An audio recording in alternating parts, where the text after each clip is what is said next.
ஆரம்பத்திலே இவ்வளவு கஷ்டமா இருக்கும்னு யோசிக்கல. 2026ல எனக்கு ஒரு எழுச்சி தெரியட்டும், அதை பார்த்து எப்படியாவது வந்துடலாம்னு யோசிச்சேன். அந்த எழுச்சி எனக்கு தெரியட்டும். அப்ப வர அவருக்கு தெரியாத மாதிரியே எனக்கும் தெரியாம போயிடும் நினைக்கிறேன். இன்னைக்கு நம்ம டியூஸ்டே நடந்த சம்பவத்தை தான் பார்க்க போறோம். நம்மளோட 90 days gut and fit சேலஞ்சில் இன்னைக்கு டே 4. மலேசியா ஸ்லாங்கூர்ல IGM கண்டக்ட் பண்ற 21 கிலோமீட்டர் மராத்தான 2 ஹவர்ஸ்ல ஓடி முடிக்க தான் இந்த சேலஞ்ச் எடுத்திருக்கோம். இன்னைக்கு ஒரு 7 o'clock போல தான் ஓட ஆரம்பிச்சேன். சில நேரம் ஓடுறதுக்கு நல்ல மோட்டிவேஷன் இருக்கு, சில நேரம் ஏன்டா வந்தோன்னு இருக்கு. பட் அப்படி எல்லாம் இருந்தாலும் நம்மளோட இன்னைக்கு 8 கிலோமீட்டர் டார்கெட்டை எப்படியோ கம்ப்ளீட் பண்ணிட்டேன். ஆமா, 90 மினிட்ஸ்ல கம்ப்ளீட் பண்ணிருக்கோம். சோ வெற்றி தான்.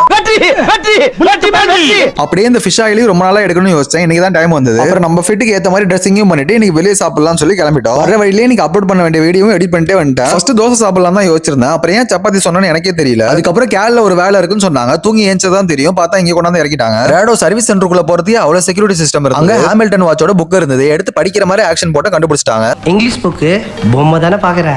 அதுக்கப்புறம் கூப்பிட்டு என்ன பிரச்சனைன்னு கேட்டு வாட்சையும் வாங்கி வச்சுட்டு 1 month கழிச்சு வர சொல்லிட்டாங்க. அப்புறம் ஹோண்டா சிவிக்ல மைவின்னு மாத்தி வச்சிருந்தாங்க. என்ன பிரச்சனைன்னு தெரியல. அப்புறம் தாங்க ஒரு பெரிய டாஸ்க். அதுவும் அங்க தெரியிற பெவிலியானுக்கு இங்க இருந்து நடந்து போனோம். நல்ல வேலையா அவங்க தேன ஸ்வாட்ச் பக்கத்திலே இருந்தது. சோ அங்கேயே வேலையை முடிச்சிட்டோம். அப்புறம் ஒரு ரொம்ப முக்கியமான வேலைக்காக ஃபாரின் போனோம். அதுக்காக விசா எடுக்கலாம்னு வந்திருந்தேன். ஒரு சில்லற வேலையா ஜெர்மனி வரைக்கும் போறேன். மறுபடியும் ஒரு வழியா கேரளா இருந்து தூங்கியே சிரமம் வந்துட்டேன். அப்புறம் நம்ம கட்டுக்கு தேவைப்படுற மாதிரி புரோட்டீன், கார்போஹைட்ரேட்ஸ், ஃபைபர் மட்டும் எடுத்துட்டு அங்க இருந்து கிளம்பிட்டோம். சோ எல்லா வரைக்கும் முடிச்சிட்டு வர 7:30 ஆயிடுச்சு. வீட்டுக்கு வந்து ஒரு காஃபியை குடிச்சிட்டு அடுத்த வேலையை பார்க்க ஆரம்பிச்சிட்டேன். காலைல எடிட் பண்ண வீடியோக்கு வாய்ஸ் ஓவர் கொடுத்துட்டு நம்மளோட மராத்தான் ரனுக்கு ரெஜிஸ்டர் பண்ண வந்துட்டேன். ஒரு வழியா ஏப்ரல் 11க்கு ரெஜிஸ்டரும் பண்ணிட்டேன். பட் அந்த ஏப்ரல் மந்த் தான் எவ்வளவு பெரிய சிக்கல் இருக்குன்னு என் ஒய்ஃப் அதுக்கப்புறமா சொன்னாங்க. என்ன நடந்தாலும் பரவாயில்ல, 2026ல கட் அண்ட் ஃபிட்டோட இருப்போம்.